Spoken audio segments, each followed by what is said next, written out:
محمد یوسف India سے، کیا الٹے ہاتھ کی انگلیوں پر ذکر کر سکتے ہیں یا صرف سیدھے ہاتھ پر کرنا چاہیے؟ سنت کیا ہے؟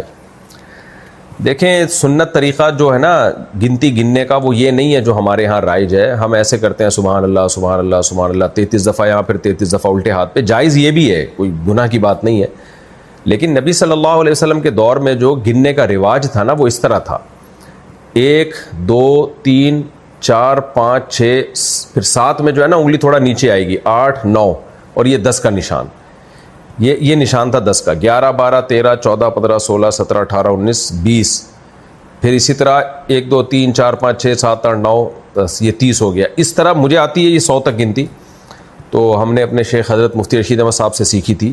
تو نبی صلی اللہ علیہ وسلم کے گننے کا یہ طریقہ ہوتا تھا، عقد الانامل، انگلیوں کو اس طرح سے آپ، تو وہ سیدھے ہاتھ پہ ہی پوری 1000 تک کی گنتی ہو جاتی ہے بڑے آرام سے.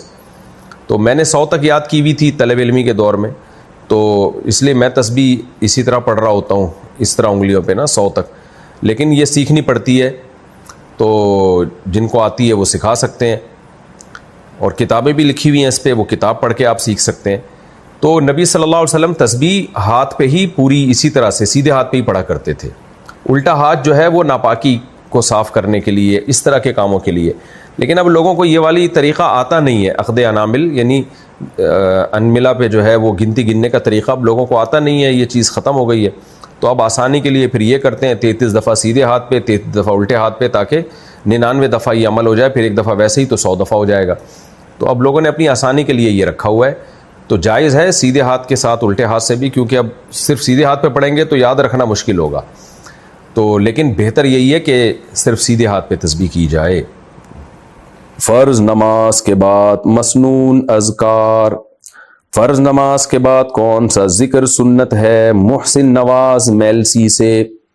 دیکھیں، رسول اللہ صلی اللہ علیہ وسلم سے مختلف اوقات میں مختلف اذکار ثابت ہیں. 3 دفعہ سبحان اللہ، 33 دفعہ سبحان اللہ، 33 دفعہ الحمدللہ، 34 دفعہ اللہ اکبر، یہ بھی ثابت ہے. 33 دفعہ سبحان اللہ، 33 دفعہ الحمدللہ، 33 دفعہ اللہ اکبر، اور آخری مرتبہ لا الہ الا اللہ وحدہ لا شریک لہ لہ الملک ولہ الحمد وہو علی کل شیء قدیر. 100 کا عدد اس طرح سے پورا کریں، یہ بھی ہے. آیت الکرسی بھی ہے، اللہم انت السلام والی دعا بھی ہے، اللہم لا مانع لما اعطیت ولا معطی لما منعت ولا ينفع ذا الجد منک الجد، یہ دعا بھی ہے. تو یہ اسی طرح 10 دفعہ سبحان اللہ، 10 دفعہ الحمدللہ، اور 10 دفعہ اللہ اکبر، یہ بھی ہے.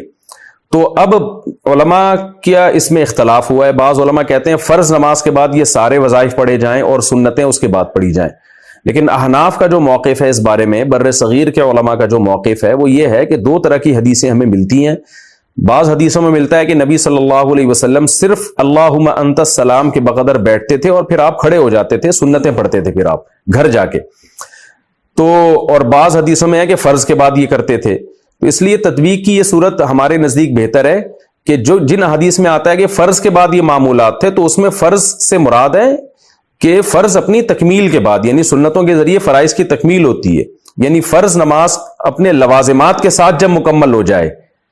تو اور یہ احتراز ہے اشراق اور دیگر نوافل سے، کہ نوافل کے بعد نہیں بلکہ فرائض کے بعد. تو فرائض کے فوراً بعد مراد نہیں ہے، بلکہ جو فرائض کے جو لوازمات ہیں جو سنت موقدہ اس کے بعد، تاکہ وہ احادیث جس میں آتا ہے کہ نبی فرض کے بعد صرف اللہم انت السلام کے بقدر بیٹھتے تھے، وہ احادیث اور وہ احادیث جس میں آتا ہے فرض نماز کے بعد یہ وظائف پڑھنے چاہیے، دونوں میں تطبیق ہو جائے. تو یہ ہماری رائے ہے. عرب میں ایسا نہیں، عرب کہتے ہیں فرض کے فوراً بعد ہو، وہ سنتوں میں تاخیر کرتے ہیں. ہماری نظر میں سنتوں میں تاخیر کرنا افضل نہیں ہے دیگر احادیث کی وجہ سے. یہ اختلافی مسئلہ ہے، تو ہم اسی کی کو ترجیح قرار دیتے ہیں، راجح قرار دیتے ہیں کہ فرض نماز کے بعد آپ مختصر دعا پڑھ لیں اللہم انت السلام والی، تاکہ اس حدیث پر بھی عمل ہو جائے جس میں آتا ہے نبی اللہم انت السلام کے بقدر بیٹھتے تھے. اور پھر سنتوں کے بعد آپ یہ تمام وظائف پڑھ لیں، یا کبھی کوئی وظیفہ پڑھ لیں، کبھی کوئی پڑھ لیں. 33 دفعہ سبحان اللہ، الحمدللہ، اللہ اکبر، وہ تو ہمیشہ پڑھنی چاہیے. اور پھر آیت الکرسی کی بھی بڑی ترغیب ہے، اللہم لا مانع لما اعطیت، سارے پڑھ لیں، نہیں تو کسی ایک کا معمول بنا لیں، سب طرح سے جائز ہے. تبسم خان لکھنؤ سے پوچھتی ہیں یا پوچھتے ہیں، کیونکہ تبسم لڑکوں کا نام بھی ہوتا ہے لڑکیوں کا نام بھی ہوتا ہے، اب یہ نہیں پتا، اللہ بہتر جانتا ہے. بہرحال جو بھی ہیں، انہوں نے دانوں پر تسبیح پڑھنے کا حکم یہ پوچھا ہے کہ دانوں پر جو تسبیح پڑھی جاتی ہے کیا یہ جائز ہے یا نہیں.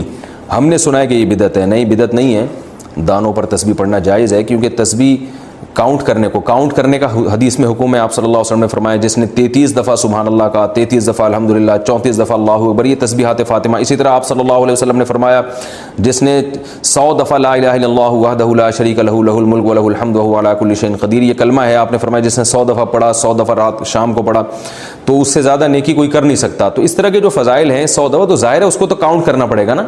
تو کاؤنٹ کا کوئی بھی طریقہ ہو سکتا ہے, انگلیوں پہ بھی گنا جا سکتا ہے. آج کل ایک چائنا کی ایک بڑی مشہور ایک ڈیجیٹل مشین آ رہی ہے, اس کو آپ دباتے رہیں, تو کاؤنٹ جس طرح سے بھی کیا جائے کھجور کی گٹھلیوں پر. تو وہ مقصد وہ تسبیح کے وہ دانے نہیں ہوتے, مقصد گننا ہوتا ہے. تو کسی بھی طریقے سے آپ گن سکتے ہیں. رات کو تسبیح فاطمی کب پڑھیں؟ رات کو تسبیح فاطمہ وتر کے بعد پڑھنی چاہیے یا جب بستر پر بیٹھیں تب پڑھنی چاہیے؟ جاوید احمد کشمیر سے. دیکھیے جب یہ بستر پہ لیٹ جائے نا اس وقت پڑھنے کا حکم ہے. حدیث ہے رسول اللہ صلی اللہ علیہ وسلم کی صحیح حدیث ہے, حضرت فاطمہ رضی اللہ تعالی عنہا نبی صلی اللہ علیہ وسلم کے پاس آئیں, عرض کیا کہ یا رسول اللہ میں گھر میں بہت خدمت کرتی ہوں, ہاتھوں پہ نشان پڑ جاتے ہیں چکی پیسنے سے, کوئی گھر میں خادم کا انتظام کر دیں. آپ صلی اللہ علیہ وسلم نے فرمایا میں تمہیں ایسا عمل نہ بتاؤں جو خادم سے بہتر ہے؟ فرمایا ضرور بتائیے. تو آپ صلی اللہ علیہ وسلم نے فرمایا 33 دفعہ. فرمایا جب تم بستر پہ سونے کے لیے لیٹ جاؤ, حضرت علی سے بھی آپ نے فرمایا, حضرت فاطمہ سے بھی, کہ جب بستر پہ سونے کے لیے لیٹ جاؤ. ایک روایت میں آتا ہے کہ آپ صلی اللہ علیہ وسلم خود حضرت فاطمہ کے گھر گئے اور حضرت علی اور حضرت فاطمہ کے درمیان میں بیٹھ کے آپ نے ان کو نصیحت فرمائی کہ جب تم سونے کے لیے بستر پہ لیٹ جاؤ 33 دفعہ سبحان اللہ, 33 دفعہ الحمدللہ اور 34 دفعہ اللہ اکبر پڑھو. یہی تسبیحات پڑھنے کا حکم ہر نماز کے بعد بھی ہے اور رات جب ہم سونے کے لیے لیٹ جائیں تو اس وقت بھی ہے. تو یہ وتر کے بعد نہیں پڑھے جائیں گے بلکہ جب آپ بستر پہ سونے کے لیے لیٹ جائیں تو اس وقت پڑھی جائے گی یہ تسبیح. اور اس کی یہ فضیلت ہے کہ آپ صلی اللہ علیہ وسلم نے اپنے داماد اور اپنی بیٹی کو یہ تسبیحات بتائیں, اور فضیلت یہ بتائی کہ یہ گھر میں خادم سے بہتر ہے. یعنی خادم سے تمہیں وہ کچھ حاصل نہیں ہوگا جو تمہیں ان تسبیحات پڑھنے سے قیامت میں جو اجر ملے گا, تو اس اجر کو دیکھ کر تم یہ کہو گے کہ ہم نے دنیا مصیبت میں گزار دی, مصیبت سے مراد یعنی مشقتوں میں گزار دی, تو جو اجر ہمیں مل رہا ہے یہ اس خادم سے کروڑہ گنا زیادہ ہے. اس خادم سے ہمیں جو سہولت ملتی اس سے اتنا مزہ نہیں آئے گا جتنا اس اجر کو دیکھ کے قیامت میں مزہ آئے گا. اللہ ہم سب کو توفیق عطا فرمائے. نماز کے بعد کون سی تسبیح پڑھیں؟ نماز کے بعد میں نے امام صاحب اور بہت سے لوگوں کو کچھ تسبیح پڑھتے ہوئے دیکھا ہے. کیا نماز کے بعد کوئی خاص تسبیح ہوتی ہے پڑھنے کی یا پھر کچھ بھی پڑھ سکتے ہیں؟ عبداللہ کراچی سے. کچھ بھی پڑھ سکتے ہیں لیکن جو سنت تسبیح ہے وہ پڑھنی چاہیے. تو فرض نماز کے بعد تو آپ صرف اللہم انت السلام و منک السلام تبارک یا ذا الجلال والاکرام پڑھیں, اس کے بعد سنت موقدہ پڑھیں, اس کے بعد پھر آپ 33 دفعہ سبحان اللہ, 33 دفعہ الحمدللہ, 34 دفعہ اللہ اکبر یہ بھی پڑھ سکتے ہیں, یا 33 دفعہ سبحان اللہ, 33 دفعہ الحمدللہ, 33 دفعہ اللہ اکبر اور ایک دفعہ پھر لا الہ الا اللہ وحدہ لا شریک لہ لہ الملک ولہ الحمد وہو علی کل شیء قدیر یہ بھی پڑھ سکتے ہیں. اللہم لا مانع لما اعطیت ولا معطی لما منعت ولا ينفع ذا الجد منک الجد, یہ بھی آیت الکرسی بھی. اس میں بہت بڑا فرق داڑھی سے آتا ہے. تو اس لیے جو حدیث میں آ گیا نا یہود و نصارہ کی مخالفت کا داڑھی بڑھاؤ, کیا مطلب کہ وہ نیچر کی بغاوت کرتے ہیں. تم یہود و نصارہ والے کام مت کرو, تم وہ کام کرو جو پیغمبروں کے کام ہیں. اب اگر کوئی یہودی بھی پیغمبروں والا کام کرنا شروع کر دے تو اس کی وجہ سے ہم پیغمبروں کے راستے کو تھوڑی چھوڑیں گے. ایکچولی یہودیوں نے بھی شروع کر دیا تو ہم کیا کریں, اب کٹانا شروع کر دیں. ہم تو ویسے ہی کرنا ہے. موٹیویشن کے لیے نبی نے فرمایا, مزید موٹیویٹ کے لیے کہ وہ کام مت کرو جو کس کے ہیں.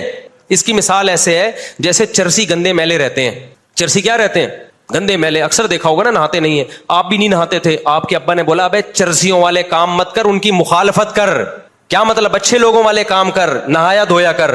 آپ نے کہا ابا چاہتے ہیں کہ میں چرسیوں والے کام نہ کروں, چرسیوں کی مخالفت کروں, میں نہاؤں گا. ایک دن آپ نے دیکھا چرسی بھی نہانا شروع ہو گئے.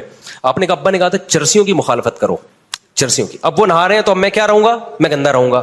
ابا کہے گا بیٹا چرسی عام طور پہ نہیں نہاتے, تو یہ کام جو نہ نہانا ہے یہ چرسیوں پہ سوٹ کرتا ہے, تو چرسیوں والے کام مت کر. اب اتفاق سے چرسی اگر کوئی اچھا کام کرنا شروع کر دیں تو تھوڑی چھوڑے گا. تو حدیث کا مطلب بھی ہے کہ داڑھی کٹانا اتنا بڑا جرم ہے کہ یہود و نصارہ تو کر سکتے ہیں, مسلمان نہیں کر سکتا. تم یہود و نصارہ والے راستے کو فالو مت کرو, ان کے اگینسٹ چلو جو فطرت کا راستہ ہے.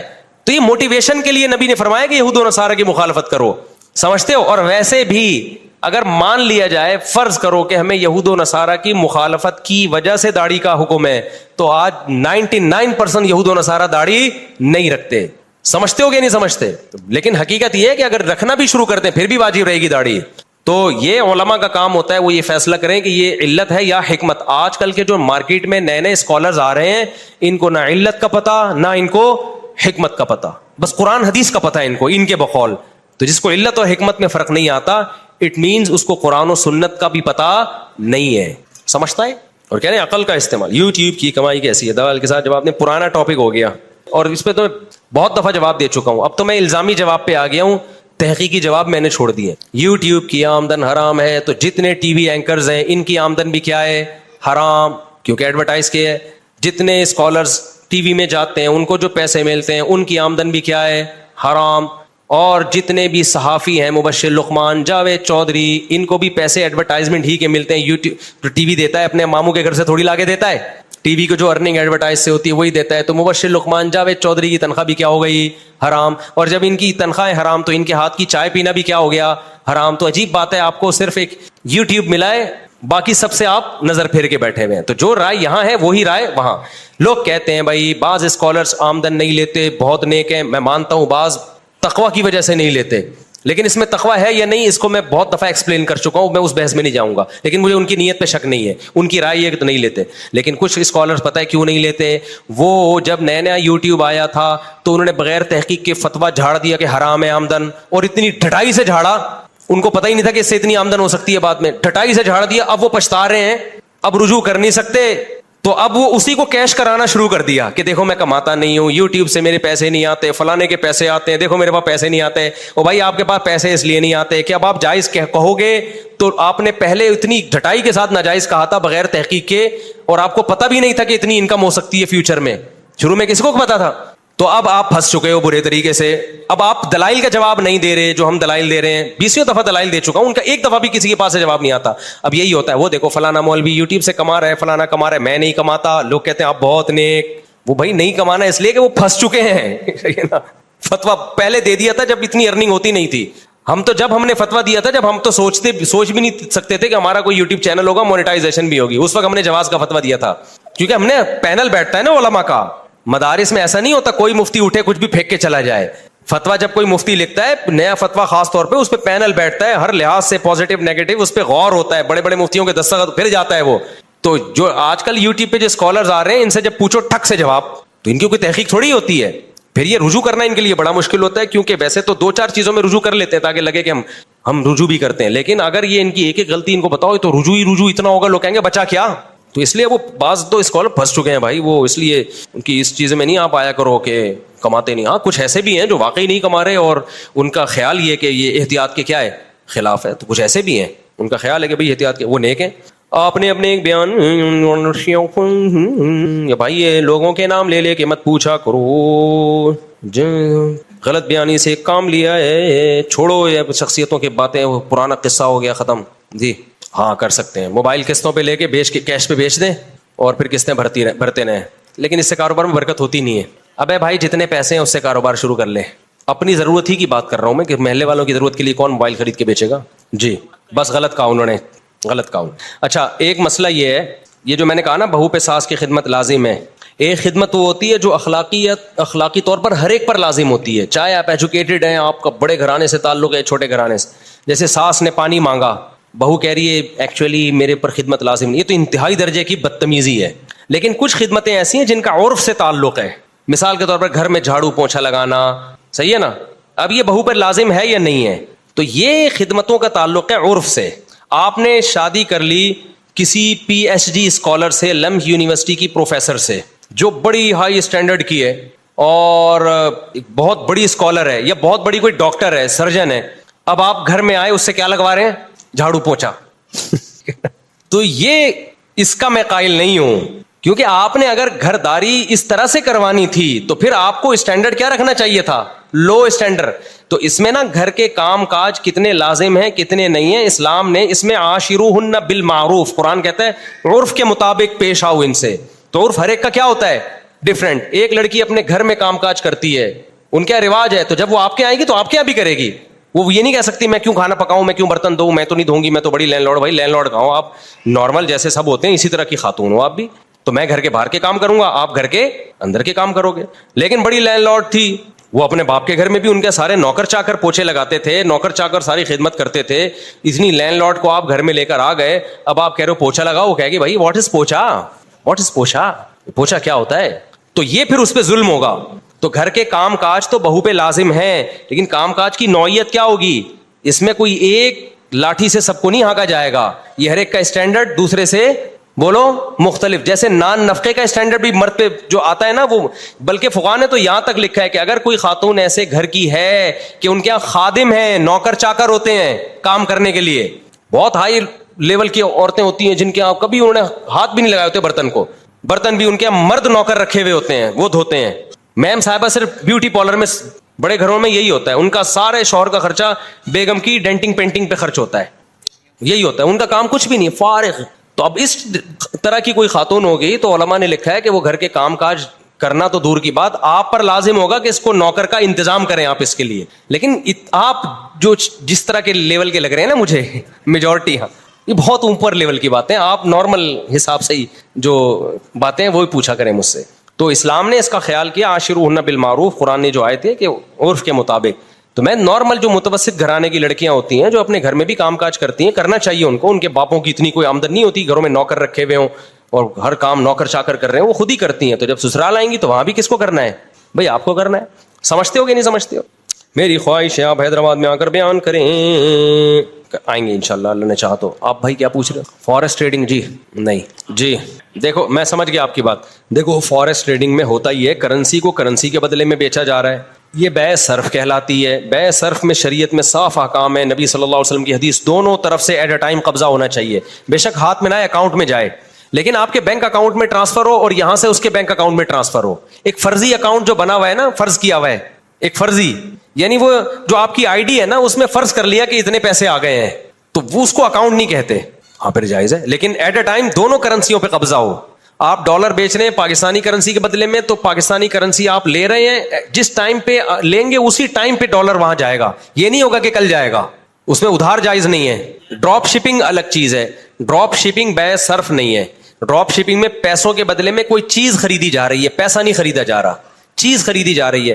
اس میں ایٹ اے ٹائم دونوں کرنسیوں پہ قبضہ, دونوں چیزوں پہ ضروری نہیں, لیکن جو چیز خرید رہے ہیں اس پہ قبضہ ضروری ہے. آپ کمیشن ایجنٹ بنے نا, آپ اس کو بتائیں کہ میری چیز نہیں ہے, میں فلاں کی چیز تمہیں بکواؤں گا, اس بکوانے کا میں اتنا کمیشن لوں گا.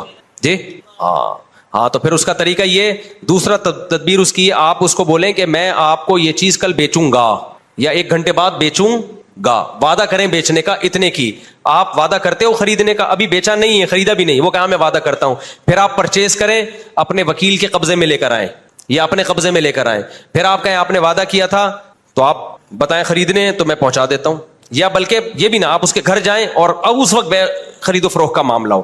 ایک دفعہ آپ کے یا آپ کے کسی نمائندے کے قبضے میں آنا ضروری ہے, اس کے بغیر آپ اس پہ پروفٹ نہیں لے سکتے. پھر جائز نہیں ہے, پھر جائز نہیں ہے, کیونکہ حدیث میں صاف طور پر حکم ہے کہ جو چیز آپ کے قبضے میں نہیں ہے بیچ نہیں سکتے. بیچنے کا وعدہ بھی کر سکتے ہیں, 2 پارٹیوں کے درمیان کمیشن ایجنٹ بھی بن سکتے ہیں, لیکن یہ نہیں ہو سکتے کہ ایک چیز آپ کے قبضے میں ہے نہیں, آپ نے وہاں سے ابھی خریدی نہیں ہے اور کسی اور کو پہنا دیا آپ نے. وہ دیکھیں بروکر جو ہے نا کمیشن ایجنٹ ہوتا ہے, وہ 2 پارٹیوں کا مال بکواتا ہے, جیسے اسٹیٹ ایجنٹ کر رہے ہوتے ہیں. اپنا پلاٹ نہیں ہوتا, 2 پارٹیوں کو ملوا رہا ہوتا ہے. سمجھ رہے ہیں؟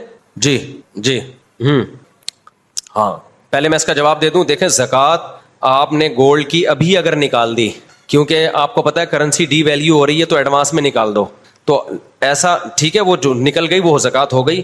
لیکن جس تاریخ کو زکوٰۃ کی تاریخ آئے گی اس وقت آپ دیکھیں گے گولڈ کی مارکیٹ ویلیو اس وقت کیا ہے اور اس کا 2.5% کتنا بنتا ہے.